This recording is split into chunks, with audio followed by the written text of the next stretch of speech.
In tonight's headlines, Hong Kong's bourse operator will allow trading to continue as normal during typhoons and torrential rains starting from September 23rd. Hong Kong climbs 2 places to 5th in an annual global ranking of the world's most competitive economies. Heavy rains in the southern China leave at least 9 people dead and many homeless.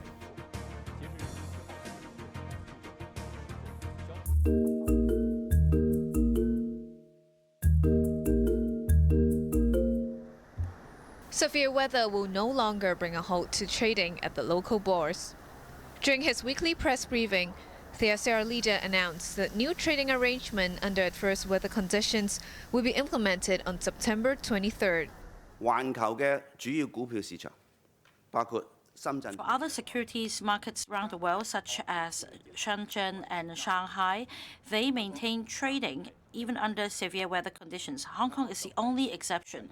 Hong Kong is an international financial center, and there is no reason for us not to align with international standards. He revealed that 90% of the market participants showed their support to its arrangement.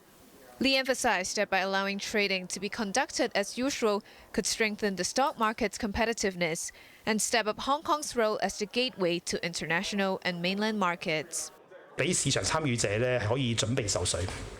Financial Services Minister Christopher Hui assured that the 3-month preparation time is sufficient for the market to get adapted to the measure. This is because the authorities have taken into considerations the need of all stakeholders before setting the implementation date. A pilot run would be carried out during late July to August. After all, working from home or using technology or online, whatever systems available to do all the arrangement is not something new to the market. And especially during COVID times, certain members of our financial community are already doing that. So what we are proposing here is not a drastic change, but rather incremental change, which is contingent on experience that we gathered before. Small and medium-sized brokerages who are unable to perform remote working could seek for technical help from Hong Kong exchanges and clearing. Assistance would be offered until year-end upon the operator's approval. Meanwhile, Wilfred Yu, HKEX's Deputy Chief Executive, refuted claims that it would be too late to roll out the measure in September, as said it's still possible to have typhoons in November. Janice Low, Cable News.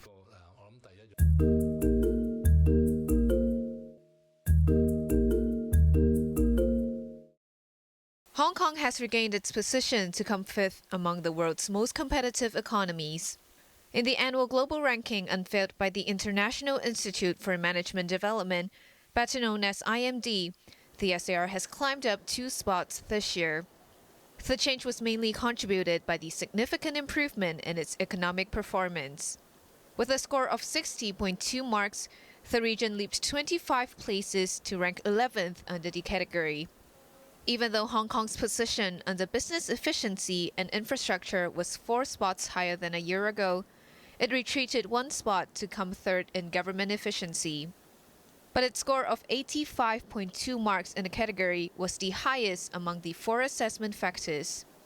The government emphasized that it would continue to play its roles as a superconnector and value adder between the mainland and the world so as to better develop its economy. This year's report covered 67 global economies. Hong Kong's regional rival Singapore overtook Denmark to be crowned as the world's most competitive economy, followed by Switzerland and Denmark. The city-state last topped the ranking in 2020. The Swiss-based institute pointed out that Singapore's performance marked a return to form. The Southeast Asian country showed a robust performance by coming in 2nd place in both government and business efficiency, according to IMD. Janice Low, Cable News.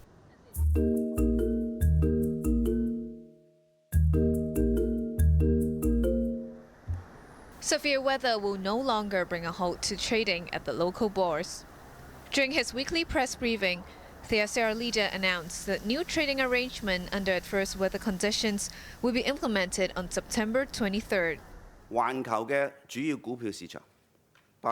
For other securities markets around the world, such as Shenzhen and Shanghai, they maintain trading even under severe weather conditions. Hong Kong is the only exception. Hong Kong is an international financial center, and there is no reason for us not to align with international standards. He revealed that 90% of the market participants showed their support towards the arrangement.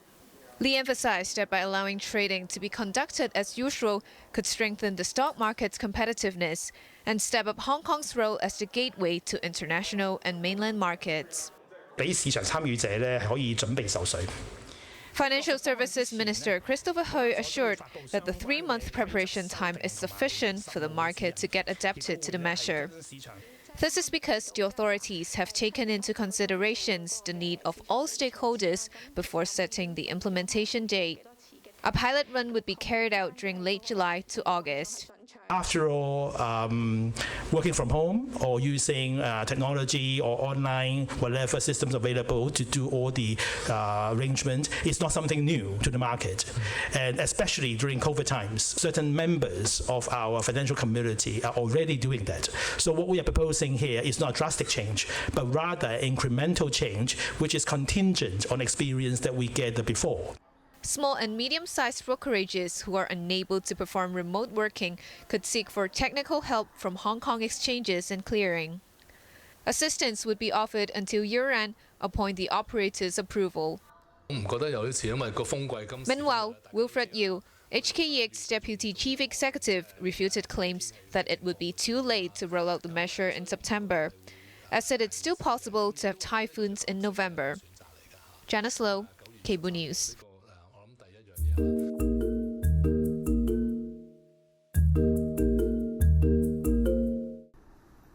Customs confiscated 264 kilograms of liquid meth disguised as chili sauce and arrested 2 men upon charges of trafficking in a dangerous drug in the biggest seizure of the drug in this year.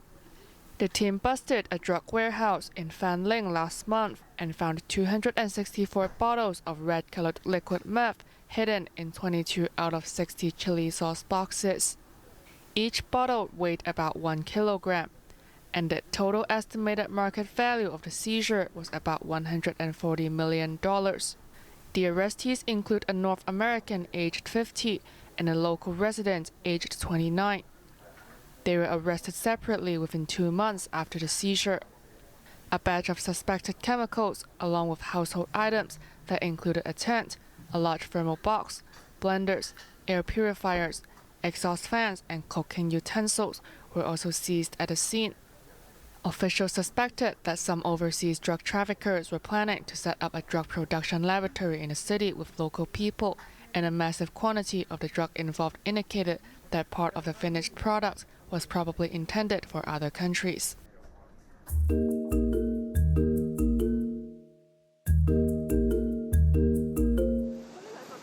The Education Bureau has stepped in and will appoint managers to a Wong Tai Sin Primary School, which is set to close in 2 years, to resolve the management conflicts between the Confucian Academy and Confucian Taixing Primary School. The Confucian Academy, sponsoring body of Confucian Taixing Primary School, announced on Saturday that the school would cease operations in 2 years due to ineffective management and will stop accepting Primary 1 pupils in the next academic year of 2025-26. 召開法團校董會，公開透明咁討論呢件事。 School Principal Yun Pun Sok Han welcomed the Education Bureau's decision to step in and urged the academy to host a management board meeting in order to meet claims of incompetence. Yun also disclosed yesterday the management committee was not informed of the closing decision made by the academy. But the academy said the school's chancellor had informed all staff, including the principal herself, in April. 但係突然間收到呢個消息，我真係噩耗咯。 Parents were devastated upon the sudden news. They praised the school and its teachers and hoped there would be a change in decision. 我都唔捨得呢間學校。 Students were also surprised upon the decision and hoped that they can continue to study in the school. With 2026-27 set to be its last academic year, the academy will give $10,000 support to every Primary 1 to 4 student who switch to another school. Primary 1 students who were admitted to private classes last year will be given $50,000 support to study at other private schools. The Education Bureau said on Monday evening that managers will be appointed to the school to ensure smooth operation. The managers will also make sure that the school's closure aligns with existing mechanisms and procedures. Janice Yu, Cable News.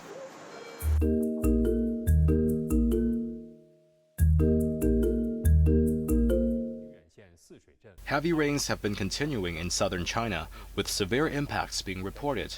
Guangdong and Fujian provinces have been hit hard by the deluge. Authorities confirmed that at least 9 people were killed so far, with more than 10 others still unaccounted for. Pingyuan County in Guangdong's Meizhou city was most affected, with dozens of residents estranged. Thousands of firefighters were dispatched with rubber boats and helicopters for rescue. Many local schools and kindergartens suspended classes. In addition to Guangdong, the neighboring province of Fujian was also suffering from heavy downpours and flooding. One of the worst affected areas is Wuping County, where numerous injuries and deaths were reported. The emergency team is still searching for the missing ones and transferring the affected to safer areas. This woman from Fujian said the tiles and bars of her house were broken and dropped down, and she has now been transferred to a safer place. Other provinces like Hunan and Jiangxi are also affected by the downpour. Multiple landslides and traffic disruptions were reported. Village committee member Wang Hua said their teams worked through the morning to clear debris and open up roads that had been blocked by landslides. However, the relentless rainfall has continued, causing new mudslides and washouts to occur. The Central Meteorological Observatory is warning that the rainfall belt is expected to shift northward over the next 3 days, while northern and southern China will see high temperatures again. Jeremy Zhu, Cable News.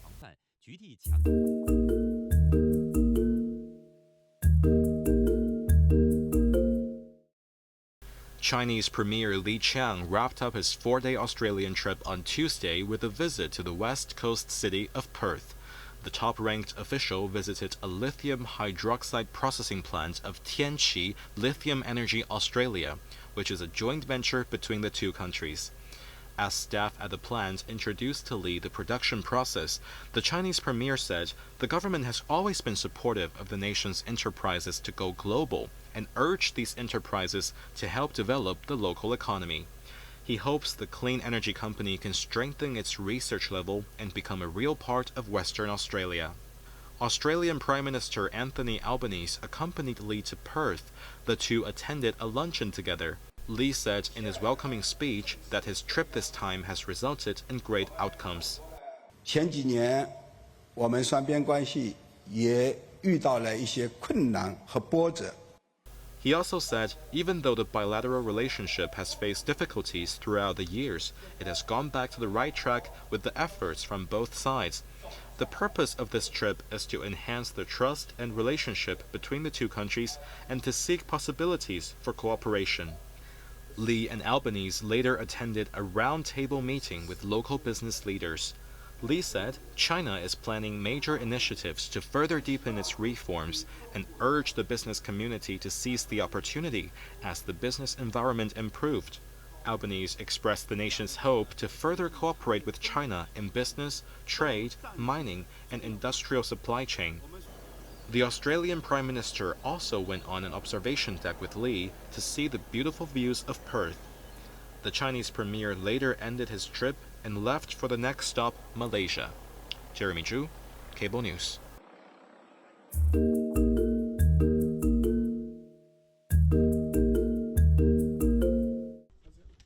In a surprise move, Israeli Prime Minister Benjamin Netanyahu dissolved his cabinet's influential war council that has been overseeing the military operations in Gaza.